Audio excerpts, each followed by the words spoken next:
Hello friends, આજે આપણે જોવાના છીએ overview of ETAP software. Introduction of ETAP software. ETAP software એક એવું પાવરફુલ સોફ્ટવેર છે એઝ અ ઇલેક્ટ્રિકલ એન્જિનિયર માટે કે આ સોફ્ટવેરનો યુઝ કરીને આપણે પાવર સિસ્ટમનું મોડેલિંગ કરી શકીએ છીએ, સિમ્યુલેશન કરી શકીએ છીએ, એનાલિસિસ કરી શકીએ છીએ, ઓપ્ટિમાઇઝેશન અને ઓટોમેશન પણ કરી શકીએ છીએ. આપણે આ સોફ્ટવેરમાં જે સિસ્ટમ ડિઝાઇન કરીએ છીએ એનું જો આપણે કેસ સ્ટડી કરવા હોય તો પણ આપણે કેસ સ્ટડી કરી શકીએ છીએ, જેમ કે load flow analysis, short circuit analysis, relay coordination, transient stability, harmonic analysis, arc flash study જેવા અલગ અલગ ટાઈપના આપણે એનાલિસિસ કરી શકીએ છીએ. ઓકે, ETAP સોફ્ટવેરનો સૌથી વધારે યુઝ ઇન્ડસ્ટ્રીઝ અને યુટિલિટીઝમાં થાય છે. યુટિલિટીઝ એટલે કે ટોરેન્ટ પાવર જેવી કંપનીઝ જે પાવર જનરેશન કરે છે અને યુટિલાઇઝેશન કરે છે. ઓકે, ની સાથે સાથે AC અને DC સિસ્ટમનો પણ આમાં યુઝ થાય છે. હવે આપણે જોવાના છે ETAP સોફ્ટવેરનું રિયલ વ્યૂ. આ જે છે એ ETAPની સ્ક્રીન છે. આપણે સિસ્ટમ બનાવવા માટે પહેલાં ન્યૂ પ્રોજેક્ટ પર જઈશું. ઓકે, તમે અહીં પ્રોજેક્ટનું કંઈ પણ તમે નામ લખી શકો છો, જેમ કે મેં લખું છું SLD1. ઓકે, આપણે ઇન્ડિયામાં સિસ્ટમ બનાવી રહ્યા છે એટલા માટે આપણે ફ્રીક્વન્સી 50 હર્ટ્ઝ સેટ કરી છે. ઓકે, તમે પાસવર્ડની તમારે જરૂર હોય તો તમે રાખી શકો છો, મારે જરૂર નથી, હું પાસવર્ડ નથી રાખતો. ઓકે, હવે યુઝર ઇન્ફોર્મેશન, એ જે ETAP સોફ્ટવેર યુઝ કરી રહ્યું છે એનું ઇન્ફોર્મેશન એમ કે એઝ અ નેમ આવશે, જેમ કે મેં લખું છું ધર્મેશ. ઓકે, એ તમે ઈમેલ આઈડી પર નાખી શકો છો અને ડિસ્ક્રિપ્શન પણ છે. ઓકે, હવે આપણે આગળ જઈશું. Select access level. આપણે જે પ્રોજેક્ટ નેમ લખ્યું હતું એ આવી ગયું છે અને યુઝર નેમ પણ આવી ગયું છે. ઓકે, હવે એક્સેસ લેવલ. આ બધા અલગ અલગ ટાઈપના એક્સેસ લેવલ, જેમ કે administer, project master and editor, base editor, revision editor, checker, browser, librarian, controller, operator, આ બધા અલગ અલગ ટાઈપના એક્સેસ લેવલ છે. મેં હમણાં project master and editor level select કર્યું છે. ઓકે, હવે આપણે ઓકે કરીશું. આ તમે જોઈ શકો છો કે ETAPની ઓનલાઈન વ્યૂ આપણે ડ્રો કરવા માટે ETAP ઓપન થઈ ગયું છે. ઓકે, આજે તમે જોઈ રહ્યા છો અહીં આખી સ્ક્રીન પર અલગ અલગ ટાઈપના ટૂલ બાર્સ આપેલા છે. અલગ અલગ ટાઈપના મેન્યુ છે, જેમ કે file, editor, view, project, library, આ અલગ અલગ ટાઈપના મેન્યુ છે. આજે એની નીચે તમે જે જોઈ રહ્યા છો એ પ્રોજેક્ટ ટૂલ બાર છે. ઓકે, આ જે છે એ ધેમ ટૂલ બાર છે. ઓકે, આ 3D બેઝ એડિટર છે.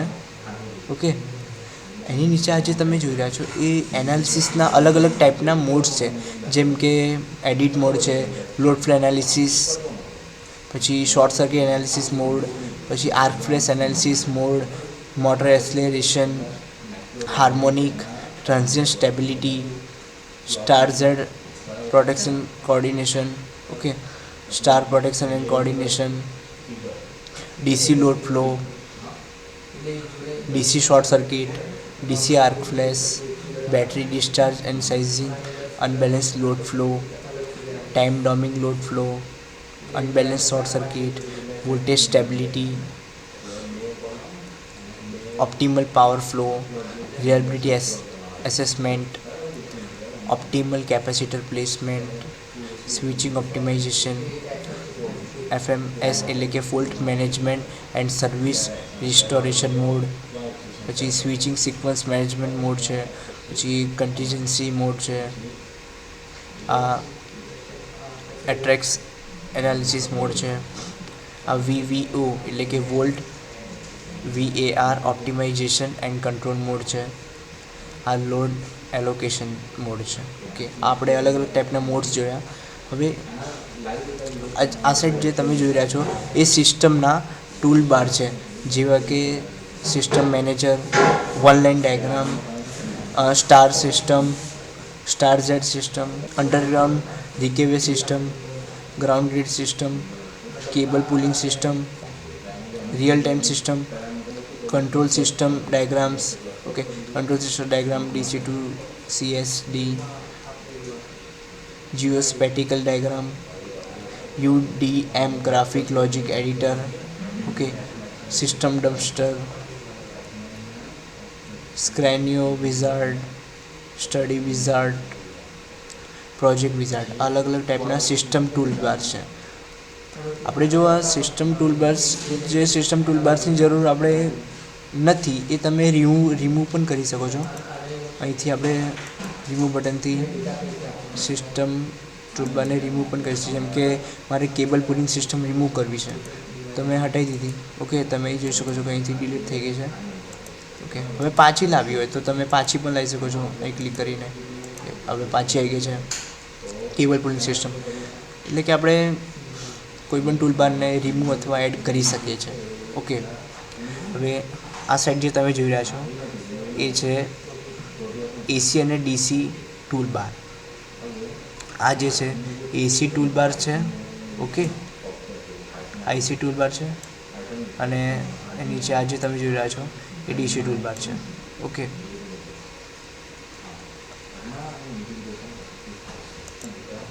આપણે જે હમણાં અલગ અલગ ટાઈપના મોડ્સ જોયા એમાં હું પહેલાં લોડ ફ્લોનું જોઉં તો આ લોડ ફ્લોના અલગ અલગ ટૂલબાર છે. કે જેમ કે પહેલો ટૂલબાર છે કે રન લોડ ફ્લો, બીજો છે auto run on off, health current calculation, alert view, report manager, load flow analyser, load analyser, display option, unit show, KW અથવા KVR આપણે યુનિટ ચેન્જ કરી શકીએ છીએ અહીંથી. પછી વોલ્ટ અથવા percentage of volt unit. Okay, load terminal voltages, line and cable voltage drop. Okay, results panel and UPS system, get one line data, get achieve data. Okay, run SLE load flow corporator. આ load ફ્લોના toolbars છે કે તમે load flow run કરાવવો હોય તો અહીંથી તમે load flow run કરાવી શકો છો. અને તમારે જો રિપોર્ટ જોઈએ તો તમે રિપોર્ટ મેનેજર છે તેથી આપણે રિપોર્ટ PDF અથવા એક્સેલ સ્વરૂપમાં આપણે મેળવી શકીએ છીએ. ઓકે, આપણે બીજું શોર્ટ સર્કિટના ટૂલબાર્સ જોઈએ તો આ છે using IEC standard. Okay, run 3 phase device duty. Okay, run panel, પછી સિંગલ ફેઝ UPS, પછી single phase system device duty. Okay, run LG LLG 3 phase volts. Okay, run transient SC.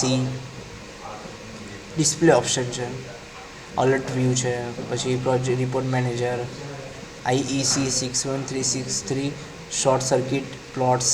Okay, IEC short circuit analyser. Okay, health current calculation, get one line data, get achieve data. Okay, અહીંથી આપણે short circuit analysis કરવું હોય તો અહીંથી તમે run કરાવી શકો સિસ્ટમને. ઓકે, અલગ અલગ મોડ્સના તમે અલગ અલગ ટૂલબાર્સ જોઈ શકો છો. ઓકે, જ્યારે તમે એનાલિસિસ કરો તો અલગ અલગ આ ટૂલબાર વિશે તમારે થોડીક ઇન્ફોર્મેશન હોવી જોઈએ. ઓકે, પછી આ જે તમે જોઈ રહ્યા છો એ વન લાઇન વ્યૂ છે. વન લાઇન વ્યૂમાં આપણે હજી તમે જોઈ રહ્યા છો એ વન લાઇન વ્યૂ છે. અહીં તમે સિસ્ટમ ડિઝાઇન કરી શકો છો. ઓકે, મારે ગ્રીડ લાઇન્સ લાવી હોય તો હું લાવી શકું છું. દેખો હવે લાઇનિંગ આવી ગઈ છે. ઓકે, એ અલગ અલગ પ્રોજેક્ટ ટૂલબાર આપેલા છે. ઓકે, આ જે ટેક્સ્ટ બોક્સ છે એમાં તમે જો સિસ્ટમ તમે ડિઝાઇન કરી તમે સાઈડમાં તમારે કંઈ લખવું હોય તો એ પણ તમે લખી શકો છો. ઓકે, આ પાવર કેલ્ક્યુલેટર છે. ઓકે, આ જે AC અને DC ટૂલબાર છે અહીંથી આપણે કમ્પોનન્ટ્સને ડ્રેગ એન્ડ ડ્રોપ કરીને સિસ્ટમ ડિઝાઇન કરી શકીએ છીએ. જેમ કે ફોર એક્ઝામ્પલ હમણાં હું સિસ્ટમ ડિઝાઇન કરું છું સિંગલ લાઇન ડાયાગ્રામ. ઓકે, હવે ગ્રીડ લીધી ને એક બસ લીધી. બસને આપણે થોડુંક એક્સટેન્ડ કરીએ છીએ. ઓકે, અહીંથી ગ્રીડને બસ 1 કનેક્ટ કરી છે. ઓકે, હવે પછી હું એક ટ્રાન્સફોર્મર લઉં છું, 2 વાઇન્ડિંગ ટ્રાન્સફોર્મર. ઓકે, આ ટ્રાન્સફોર્મરને તમે સ્ટેપ અપ તરીકે પણ યુઝ કરી શકો અને સ્ટેપ ડાઉન તરીકે પણ યુઝ કરી શકો છો. પછી મેં એક બસ લીધી છે. वॉइस ने थोड़ी एक्सटेंड कर दिए।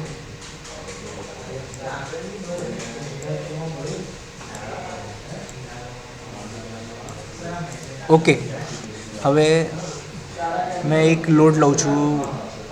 આપણે મેં લંપ લોડ લીધો છે। ઓકે, મેં લંપ લોડને બસ 2થી કનેક્ટ કર્યું છે। આ આપણો એક સિંગલ લાઇન ડાયાગ્રામ વ્યૂ છે। Okay, single line diagram view છે। આ રીતે તમે મોટી સિસ્ટમ ડિઝાઇન કરી શકો છો। આ રીતે જ એસી અને ડીસી કમ્પોનન્ટનો યુઝ કરીને અને એને ડ્રેગ એન્ડ ડ્રોપ કરીને આપણે આખી મોટી સિસ્ટમ ડિઝાઇન કરી શકીએ છીએ। અને આ જે અલગ ટાઈપના એનાલિસિસના મોડ છે એના દ્વારા આપણે અલગ ટાઈપના એનાલિસિસ પણ કરી શકીએ છીએ। ઓકે ફ્રેન્ડ્સ, હવે આપણે નેક્સ્ટ વિડીયોમાં મળીશું। આ વિડીયો જોવા માટે તમારો ખૂબ આભાર।